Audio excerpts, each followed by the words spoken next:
मेरा सवाल कांग्रेस पार्टी के प्रवक्ता से है।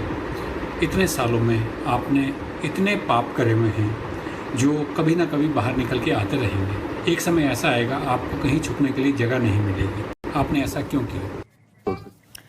सबसे पहले मैं जवाब दे दूं कि लाई डिटेक्टर टेस्ट में माजिद हैदरी साहब आपका झूठ पकड़ा गया है। डीलिमिटेशन पर मीटिंग थी प्रधानमंत्री के घर पर और इस पर कश्मीर के नेता गए थे। ये कोई बिरयानी पार्टी नहीं थी। 24 जून 2021 को ये मीटिंग हुई। तो आप लाई डिटेक्टर टेस्ट में फेल होते हैं। पब्लिक को गुमराह मत कीजिए कभी भी, क्योंकि वो हम इस प्रोग्राम पर होने नहीं देते। और इससे पहले कि मैं जवाब लेने जाऊं, मैं हमारे साथ तारिक बेग साहब जुड़ रहे हैं, जिनका सिग्नल आ जा रहा था, कश्मीर में है इस वक्त। तारिक बेग साहब, मैं आपसे पूछना चाहती हूं, ये जो हर वक्त कहा जाता है कि आतंकवादियों को मुसलमान दिखाया गया है फिल्म में, ये क्या सही है? जिस तरह सुधांशु त्रिवेदी जी ने कहा, क्या टेररिज्म का, आतंकवाद का कोई धर्म हो सकता है कभी भी? नविका, मेरा नाम जावेद बेग है, तारिक बेग नहीं। सॉरी, जावेद बेग साहब। हाँ, देखिए, टेररिज्म का इस्लाम के साथ या किसी भी मजहब के साथ कोई रिलेशन नहीं है। सारे मुसलमान टेररिस्ट नहीं है, लेकिन हाँ, बदकिस्मती से जो कश्मीर के मिलिटेंट थे वो तो मुसलमान ही थे, हमारे घरों से थे। इसमें नेशनल कॉन्फ्रेंस के अनऑफिशियल स्पोक्स पर्सन मेरे माजिद हैदरी साहब कहेंगे कि वो नहीं थे, लेकिन मुझे बताइए, बिट्टा कराटे जिनका नाम फारूक है वो तो मुसलमान है ना, मेरे ही घर से। यासीन मलिक जो JKLF के चीफ थे वो भी तो हमारे ही घर से हैं और मुसलमान हैं। इस चीज को कौन नकार सकता है? लेकिन एक भी पंडित ना ही मिलिटेंट था और ना ही सिक्योरिटी फोर्सेस के साथ था। निहत्ते थे, शरीफुल नफ्स लोग थे, अपने रोजमर्रा की जिंदगी के साथ थे, किसी सियासत के साथ उनका कुछ लेना देना नहीं। लेकिन मुझे बड़ा दुख हो रहा है, हम कश्मीरी पंडित भाइयों को अपने घर रिहैबिलिटेट करने के बजाय, उन कातलों को सजा देने के बजाय, या फिर जो कातलों के समर्थक में थे फारूक अब्दुल्ला की सूरत में, या उस वक्त मुफ्ती की सूरत में, या उनके जो ऑफिसर थे वो भी ऐसे ही कातिल है जैसे बिट्टा कराटे है, उनको उनके उस सजा को किस तरह उन्हें हम सजा दे, बजाय इसके हम यहाँ पे भाजपा वर्सेस कांग्रेस कर रहे हैं। इस गुना में कांग्रेस भी बराबर का शरीक है। इंदिरा अब्दुल्ला अकॉर्ड जो था वो पॉलिटिकल स्कैम था फर्स्ट।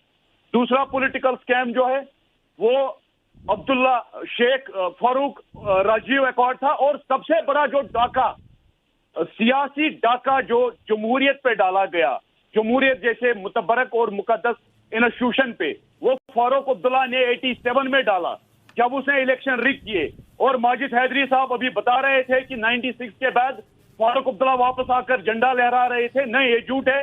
96 में फिर एक बार एक पॉलिटिकल डाका फारूक अब्दुल्ला ने डाला। और 97 में मेरे गांव में मैसेकर हुआ, कश्मीरी पंडितों का पहला मैसेकर 97 में हुआ, जब लोकल MLA भी नेशनल कॉन्फ्रेंस का था।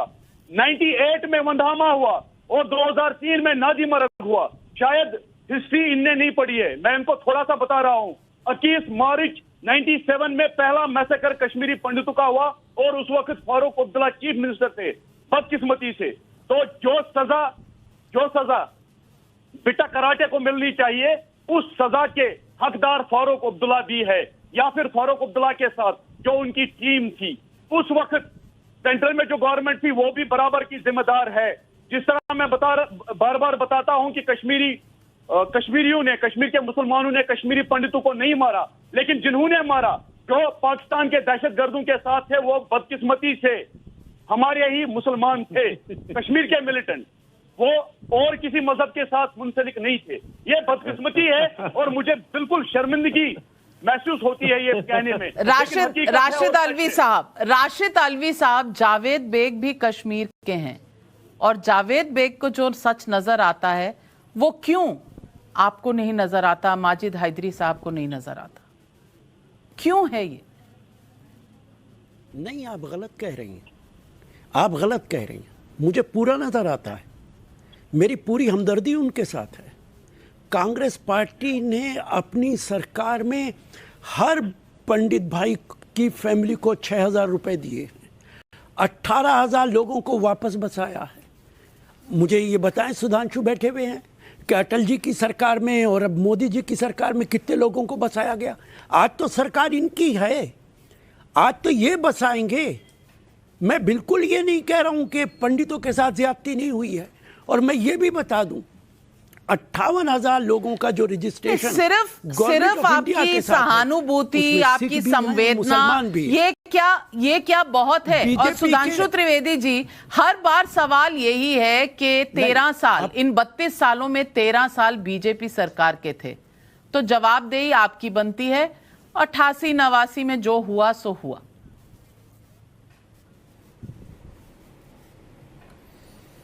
हाँ, बिल्कुल सही बात है, मगर इन सालों में एक और खास बात थी।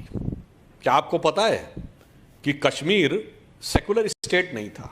वो भारत का एकमात्र राज्य था जिसने 42nd अमेंडमेंट, जो लोकतंत्र के काले अध्याय के दौरान, आपातकाल के दौरान 1976 में जोड़ा गया, उसको कभी अपने कॉन्स्टिट्यूशन में अडॉप्ट ही नहीं किया था, क्योंकि 370 में उसको पावर थी।